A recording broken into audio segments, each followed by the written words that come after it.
If your oral cavity is in good condition, healthy, that means your whole health is well. So there are many diseases which are directly linked with oral cavity. Suppose if somebody is having periodontitis, जो आप scaling करते हो ना, उसका ऐसे ही नहीं है. Calculus is the main culprit which contains lots of microorganisms. They can have directly impact on your heart. We should be very cautious regarding oral health as we are cautious for the rest of the body. That is why it is called as gateway for the good health.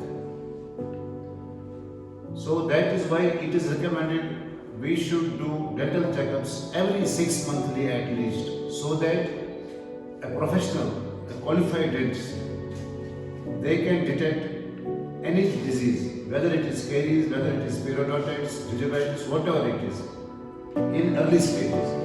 And in early stages, treatment is easy and is less complicated and is less costly.